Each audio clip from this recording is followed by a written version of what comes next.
انسانوں کی اکثریت تو ان پر مشتمل ہے جو بے حس ہوتے ہیں اور غبی ہوتے ہیں. جو ہو جائے ڈھیٹ انسان، کسی چیز کی کوئی خاص، بس اپنی فکر ہے، اپنے بطن اور فرج کے تقاضے ہیں، مال جمع کرنا ہے، اس سے آگے کوئی اور فکر نہیں، کوئی سوچ نہیں، کوئی احساسات نہیں.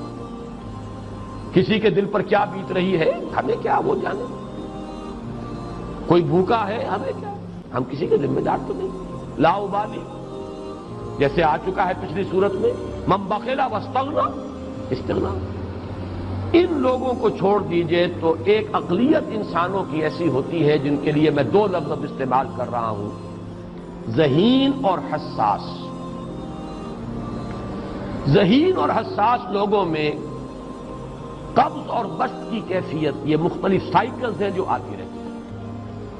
کبھی طبیعت میں پشمردگی ہے، دل بجھا ہوا سا ہے، کچھ نا امیدی سی ہے، خود اپنے اوپر اعتماد کی کمی محسوس ہو رہی ہے، مجھ میں صلاحیت نہیں ہے، میں کچھ نہیں کر سکتا. اب تک جو کچھ کیا اسباب بھی ہے، امنگ بھی ہے، امید بھی ہے، روشن پہلو نظر آ رہے ہیں. قبض کی کیفیت میں تاریک پہلو نظر آتے ہیں، مایوسی کے پہلو نظر آتے ہیں، پیسیمزم کی کیفیت. اور یہ جو بسط کی کیفیت ہے اس میں روشن پہلو. دیکھو یہ بھی تو ہے نا، آخر یہ بھی تو ہوا ہے، اور بھی ہو سکتا ہے. آخر اب تک میں نے یہ کام بھی تو کر لیا، آگے بھی مشکل آسان ہو سکتی ہے. یہ دو کیفیات ہیں قبض اور بسط کی، جن کو کہ صوفیاء کرام نے یہ اصطلاحات، یہ عنوان دیے، قبض اور بسط.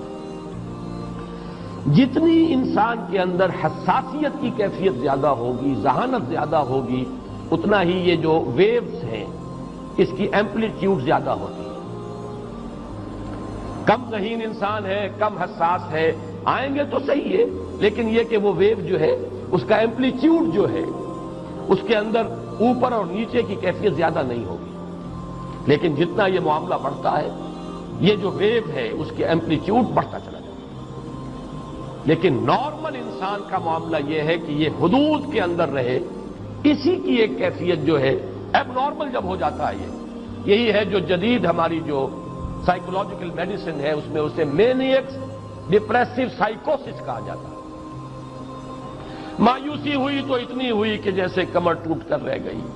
اور اسی ڈپریشن میں ہوتی ہیں خودکشیاں، خودکشی کر جاتا ہے ڈپریشن. کچھ روشن پہلو نظر ہی نہیں آ رہا. اور جب کیفیت ہوتی ہے انشراح کی تو آدمی خوب بھاگ رہا ہے، دوڑ رہا ہے، امنگ ہے، محنت ہے، دوڑ رہا ہے، امیدیں ہیں. اب ہر چیز کا روشن پہلو نظر آ رہا ہے. عجیب ہے یہ. اصل میں مجھے کچھ تجربہ بھی ہوا ہے، ہمارے خاندان میں بھی یہ مرض موجود رہا. میرے والد مرحوم کافی طویل عرصے اس مینیک ڈپریسو سائیکوسس کے مریض رہے. کچھ ہوتا ہے یہ معاملہ. ویسے بھی شاید ہمارا خاندان جو ہے اس کیٹیگری میں آتا ہے جس میں ذہانت نسبتاً کچھ زیادہ ہے، حساسیت بھی نسبتاً کچھ زیادہ ہے. یہ دوسری بات ہے کہ کوئی شخص جو ہے یہ فلسفے کے طور پر اختیار کر لے کہ اپنے آپ کو ڈھیٹ بنا لینا ہے، یہ فلسفہ بھی بن سکتا ہے. لیکن یہ ہے کہ اگر آدمی چھوڑ دے اپنی طبیعت کو تو یہ دونوں کیفیات آتی ہیں.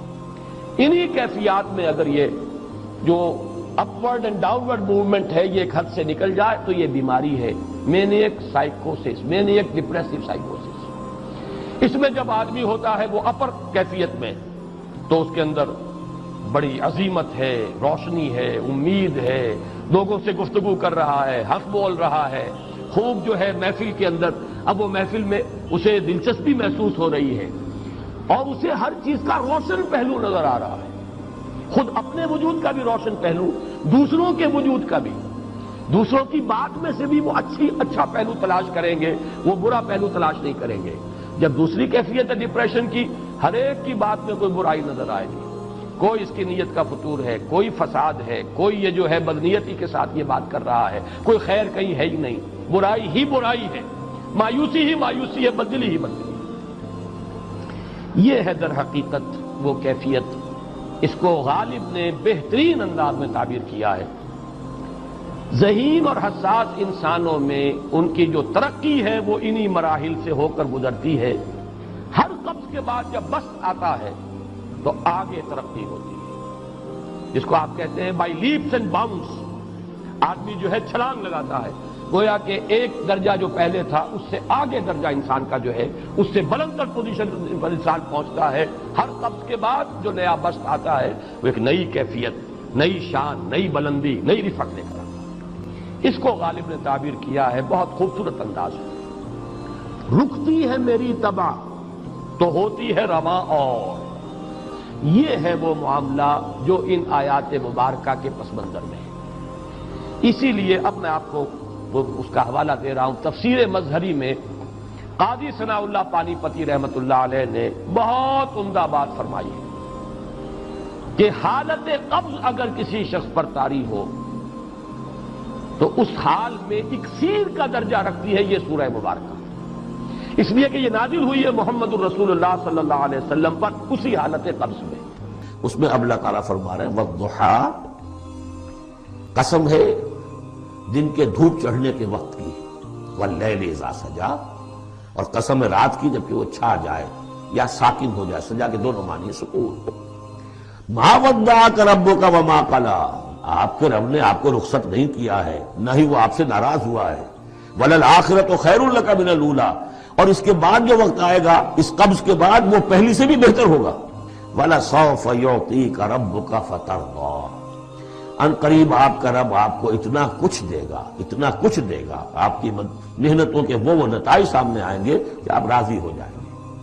الم یجدک یتیما فآویٰ، کیا اس نے اے محمد آپ کو نہ پایا کہ آپ یتیم تھے پھر پناہ دی، آپ کے لیے بندوبست کیا۔